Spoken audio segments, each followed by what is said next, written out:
یہ نہیں ہو سکتا. لیکن پھر بھی بڑا حملہ کرنے کی بات کہہ رہا ہے اور درجنوں ایسے حملے کرنے کی بات کر رہے ہیں. تو 800, 1000, 600, 400 مان لیجیے, میں کہتا ہوں 300 بیلسٹک میزائل داغ دیں تو بڑی بات ہوگی. لیکن اس کا حل کیا ہوگا؟ ایران کے حملوں سے اب تک کیا ہوا؟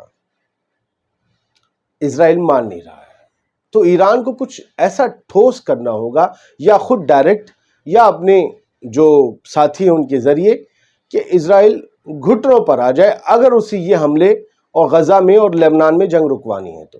ورنہ وہ آپریشن ٹرو پرومس کرے گا اور وہ پھر سے آ کر جو ہے ایک آپریشن کر جائے گا اسرائیل. یہ چیزیں چلتی رہیں گی. اب جو بھی ہونا ہے وہ فیصلہ کن ہونا ہے. اب ایسا نہیں ہونا ہے کہ تم مارو گے ہم بھی ماریں گے, تم مارو گے ہم بھی ماریں گے, تم مارو گے ہم بھی ماریں گے. یہ نہیں ہونا چاہیے. خیر, بڑھتے آگے. حزب اللہ کے لڑاکے سرحد پر کھڑے ہوئے, اسرائیل کی نارتھ کی سرحد, ساؤتھ لیبنان کی سرحد, اور وہاں سے انہوں نے زبردست طریقے سے راکٹ داغے, میزائلز داغیں, ڈرونز داغے. سرحد پر کھڑے ہونے کا مطلب ہے کہ بالکل سرحد کے پاس انہوں نے جا کر بالکل سرحد پر اپنے لانچرز فٹ کیے.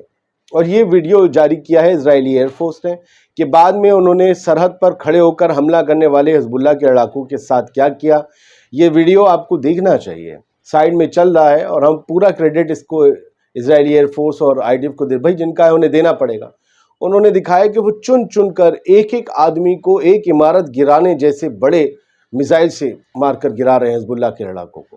لیکن وہ رکتے نہیں ہیں, وہ پھر حملہ کرتے ہیں, اور یہ حملے رک نہیں رہے ہیں. فی الحال یہ بتایا گیا ہے کہ فائٹر جیٹس جو ہیں اسرائیلی ایئر فورس کے, انہوں نے ناردرن کمانڈ اٹیک میں 100 ٹیررسٹ ٹارگٹ کیا. اب یہ حزب اللہ کے لوگوں کو ٹیررسٹ بولتے ہیں, وہ انہیں ٹیررسٹ بولتے ہیں, تو میں روز آپ کو بتاتا ہوں. انہوں نے کہا کہ اس دوران 100 حملے کیے گئے حزب اللہ کے ٹھکانوں پر, اور ہم نے درجنوں حزب اللہ کے لڑاکوں کو مار کر گرا دیا. اور یہ ان میں وہ لوگ بھی شامل ہیں جنہوں نے سرحد پر کھڑے ہو کر مالود تاشیہ علاقے میں حملہ کیا تھا اسرائیلی سیٹلمنٹ پر, جس میں ایک شخص مارا گیا تھا. یہ خبر ہم نے آپ کو کل بتائی تھی. اس کا بدلہ آج صبح لیا گیا ہے. کب؟ 30 اکتوبر کو. اور یہ ویڈیو ابھی اسرائیلی ایئر فورس نے جاری کیا. یہ بتا رہے ہیں ایک شخص مارا گیا. حزب اللہ کا دعویٰ ہے کئی فوجی بھی مارے گئے. فوجیوں کے اوپر انہوں نے زبردست طریقے سے حملہ کیا تھا. یہ آپ کو پریس ٹی وی کے ہیڈ لائن میں بھی مل جائے گا. 30 اکتوبر کی یہ خبر ہے. حزب اللہ نے اسرائیلی مرکبہ ٹینک کے پرکچے اڑا کر رکھ دیے. مرکبہ کا قبرستان بن چکا ہے ساؤتھ لیبنان, اور یہاں پر کئی, یاد ہے حسن نصر اللہ کہتے تھے آنے دو تمہارے ٹینک, کبھی پھر تمہیں کمی نہیں پڑے گی کیونکہ ٹینک بچیں گے نہیں. حالانکہ اتنے ٹینک نہیں تباہ ہو رہے, اتنے اسرائیلی فوجی نہیں مارے جا رہے, لیکن مارے جا رہے ہیں. اسی لیے آئی ڈی ایف کی طرف سے کہا جا رہا ہے کہ بھائی اب ڈپلومیٹک ٹاکس کی ضرورت ہے. ہم نے اپنے ٹارگٹ ساؤتھ لیبنان میں اچیو کر لیے. اور کل بیزلیل اسموٹرچ فائنانس منسٹر آف اسرائیل کیا کہتا تھا, اس دسمبر تک نارتھ میں جو ہے ہمارا مشن ختم ہو جائے گا. یعنی وہ جلد سے جلد ساؤتھ لیبنان سے گراؤنڈ آپریشن ختم کر کے نکلنا چاہتے ہیں, کیونکہ اسرائیلی فوجیوں اور اسرائیلی جنگی مشینری کی بہت بڑے نقصان ہو رہے ہیں, بہت بڑی تباہی ہو رہی ہے. حزب اللہ نے مرکبہ ٹینکس اڑائے ہیں. ایڈوانس ڈرون جو تھے اسرائیل کی, وہ تک اپنی ایئر ڈیفنس سے مار کر نیچے گرا دیے ہیں. ان کے پاس ہے ایئر ڈیفنس, ویسا نہیں ہے جیسے اسرائیل اور امریکہ کے پاس ہے, ہلکا پھلکا ہے, لیکن وہ کام کرتا ہے. اور اسرائیل کے ڈرونز مار کر, خالی میزائل سرفیس ٹو ایئر سے مار کے بھی گرا دیتے ہیں وہ. تو فی الحال جو ہے fighters of Islamic resistance targeted مرکبہ ٹینک ان حمامس ایریا الخائم. الخائم میں یہ ٹینک گھسا تھا, انہوں نے پرکچے اڑا دیے, نال الگ گری, ٹوپا الگ گرا, آگے کا ہیڈ الگ گرا, پٹے الگ گرے. یہ سب کچھ ہوا ہے.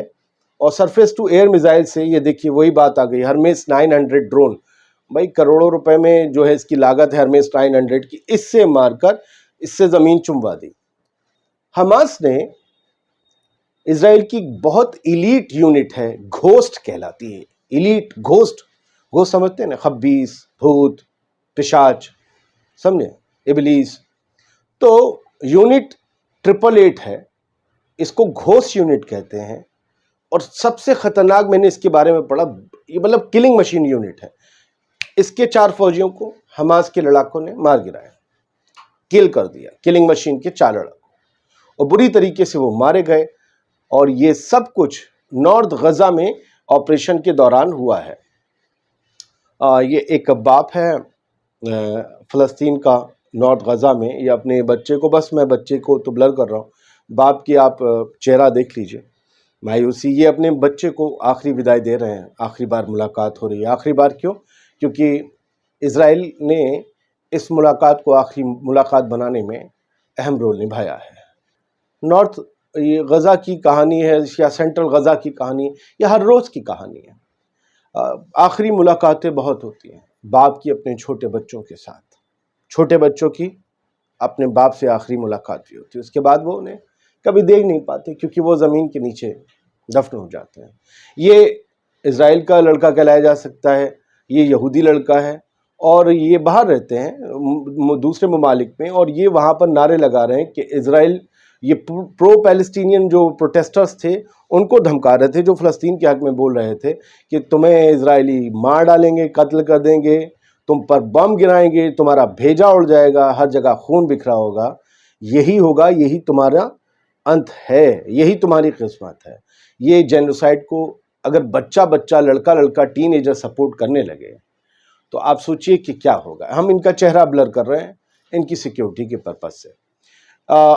اسرائیل جو ہے وہ عرب ممالک کے ساتھ اپنی پیس ڈیل کو آگے بڑھانا چاہتا ہے. نیتن یاہو نے کہا ہے کہ جو ابراہم اکارڈ ہم نے 2020 میں سائن کیا تھا، ہم اس کو لے کر سیریس ہیں. ہم کئی عرب ممالک سے اپنی دوستی کو اور گاڑھا کرنا چاہتے ہیں. ان میں یونائٹڈ عرب ایمریٹس، بحرین، موروکو، سوڈان، یہ سب شامل ہیں. ایک طرف عربوں کا خون بہا رہا ہے نیتن یاہو اور اس کی فوج، فلسطینیوں کا، وہ فلسطینی جنہوں نے انہیں رہنے کی جگہ دی، اپنا دل مار کے، اپنا نقصان کر کے، اور انہی جیسے دوسرے عرب کے ممالک کے حکمرانوں کے ساتھ یہ اپنی تعلقات وسیع کرنا چاہتے ہیں تاکہ یہ یہاں محفوظ رہ سکے. اب یہ کیا چڑھ کے کھیلیں گے؟ دیکھو، زیادہ شرطیں مت رکھنا. غزہ دیکھ رہے ہو نا؟ پتہ نہیں. بہت بہت شکریہ اس پورے ویڈیو کو دیکھنے کے لیے. آزاد بول انڈیا پر خبروں کا سلسلہ جاری ہے. کیسے بھی حالات ہوں، خوش رہیے، شکر ادا کیجیے، سلامت رہیے.